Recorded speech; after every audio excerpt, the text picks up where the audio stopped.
Video ini adalah lanjutan dari video sebelumnya, yang membahas tentang agama asli penduduk Nusantara bukanlah Hindu maupun Buddha, namun, ajaran Kapitayan.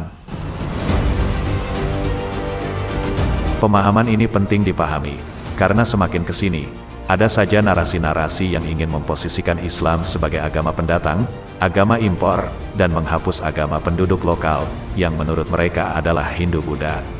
Padahal, agama Hindu-Buddha bukanlah agama mayoritas penduduk Nusantara, karena agama ini hanya beredar di kalangan penguasa saja. Alasannya adalah, karena adanya sistem kasta, yang justru tidak memanusiakan manusia itu sendiri. Artinya penduduk lokal tidak tertarik dengan agama ini, karena adanya sistem kasta, terlebih lagi, Kapitayan menyembah Tuhan yang tak terwujud, sehingga secara otomatis ajaran Hindu maupun Buddha tidak mendapat simpati penganut Kapitayan, termasuk agama pendatang baru yang dibawa bangsa Eropa juga tidak bisa diterima mayoritas penduduk karena bertentangan dengan ajaran Kapitayan. Sehingga, pada masa Hindu-Buddha masuk ke Nusantara, rakyat secara umum masih memegang ajaran leluhurnya yaitu Kapitayan. Selanjutnya, akan kita bahas, bagaimana proses islamisasi yang terjadi di Nusantara, sehingga mudah diterima para penganut Kapitayan, bahkan, akhirnya bisa menjadi agama mayoritas di negeri ini. Sebuah islamisasi yang menakjubkan, karena penduduk setempat tidak terancam, maupun mendapatkan janji-janji duniawi. Namun, karena adanya kesamaan konsep ketuhanan dari ajaran leluhur Nusantara dengan konsep ketuhanan dalam Islam, yaitu Tauhid.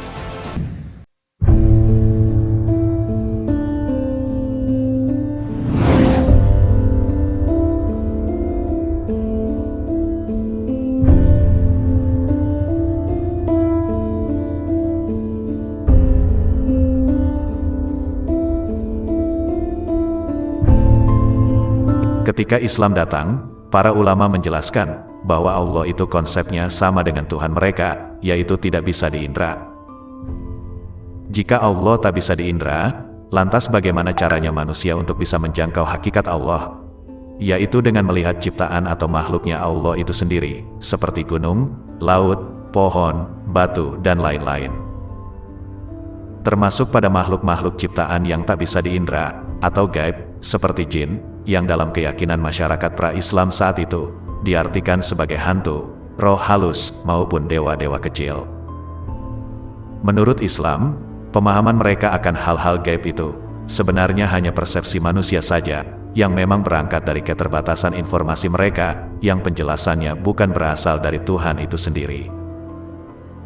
Oleh para wali dan ulama, persepsi itu mulai diubah, bahwa hantu, roh halus, dan sejenisnya, yang dipahami penganut Kapitayan itu adalah jin, ciptaan Allah yang derajatnya sama dengan manusia sebagai makhluk ciptaan Allah. Islam kemudian juga mengenalkan, bahwa makhluk Allah memang ada yang bisa diindra, dan ada juga yang gaib. Kalau kita baca sirah, ada momen ketika Rasulullah mendakwahi bangsa jin, hingga menjadikan mereka masuk Islam. Tapi jika kita telaah, di luar Jazirah Arab, belum ditemukan dakwah terhadap bangsa jin, kecuali di Nusantara.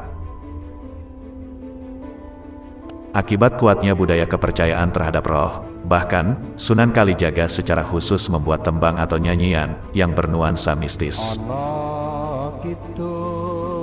Sebagai bagian dari sejarah islamisasi di Nusantara, tembang ini dibuat sebagai pengganti, doa tolak balak. Sebab, sebelumnya masyarakat Nusantara memang terbiasa, untuk memohon kepada makhluk gaib, agar terhindar dari bencana. Sayangnya, tembang ini, yang mulanya untuk digunakan untuk mengalihkan penganut Kapitayan dari roh leluhur kepada Allah, sebagai hal yang tidak bisa diindra atau gaib, justru semakin kesini, malah sering digunakan untuk suasana horor yang syarat dengan lelembut.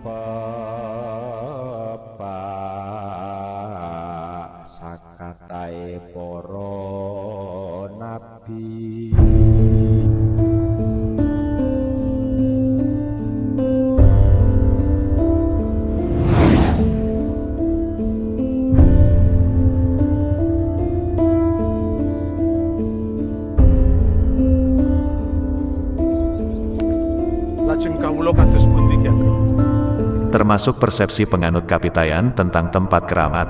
Bagi orang Nusantara saat itu, tempat keramat memiliki nilai spiritual yang tinggi, yang untuk mencapainya harus menempuh berbagai kesulitan.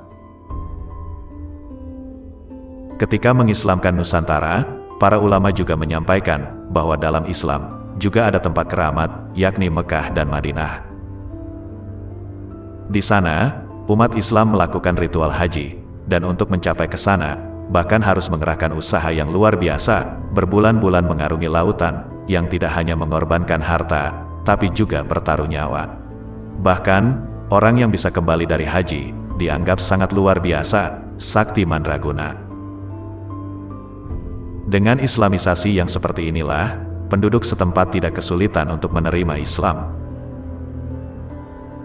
Dengan demikian, unsur-unsur spiritual yang sudah ada di benak masyarakat Nusantara menjadikan sepanjang abad ke-16 sampai 18 sebagai waktu atas terjadi lonjakan yang luar biasa terhadap jamaah haji dari Nusantara, sebagaimana yang disampaikan oleh Martin van Bruinessen.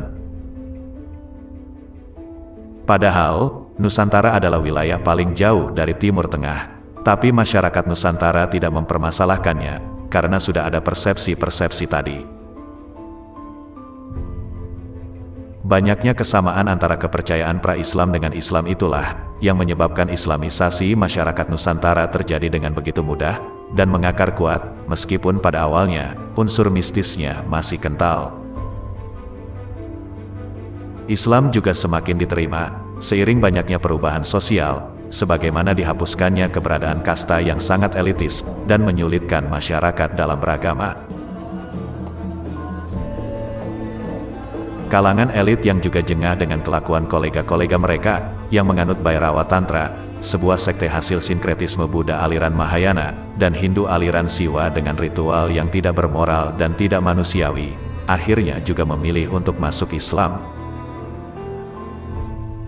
Bagi mereka, Islam tak hanya tentang menjawab berbagai fenomena mistis, atau kehausan naluri manusia untuk mengagungkan benda atau zat tertentu.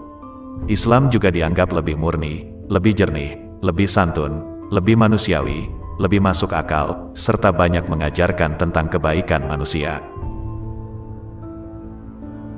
Jika mereka menjadi Muslim, mereka juga otomatis tergabung sebagai saudara sesama Muslim dalam jaringan Muslim internasional.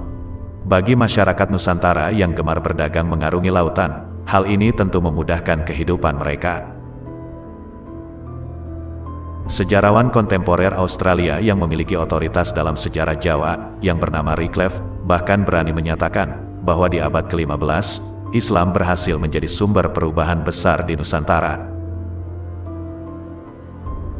Dengan menjadi identitas utama bagi sebagian besar suku bangsa di wilayah tersebut.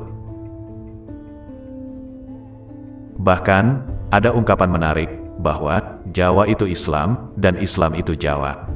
Maksudnya adalah, jika ada orang Jawa tapi bukan Muslim, berarti, kowe dudu wong Jawa. Di Sunda pun demikian, Islam teh Sunda, Sunda teh Islam. Ketika spirit beragama sudah sedemikian kuat di berbagai wilayah Nusantara, datanglah era penjajahan Barat.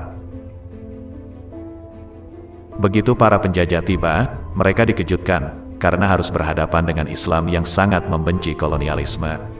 Islam yang selama ini sudah mendarah daging di masyarakat, kemudian dianggap oleh para penjajah sebagai penghalang utama kolonialisme di negeri ini. Sebab, dalam Islam, penjajahan itu memang tertolak, maka, terjadilah perlawanan besar-besaran di seluruh penjuru Nusantara, yang dimotori oleh para ulama.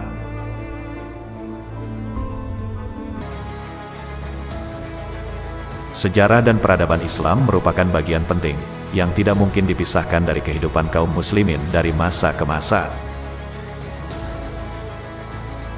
Betapa tidak, dengan memahami sejarah dengan baik dan benar, kaum muslimin bisa bercermin, untuk mengambil banyak pelajaran, dan membenahi kekurangan atau kesalahan mereka, guna meraih kejayaan, dan kemuliaan dunia dan akhirat.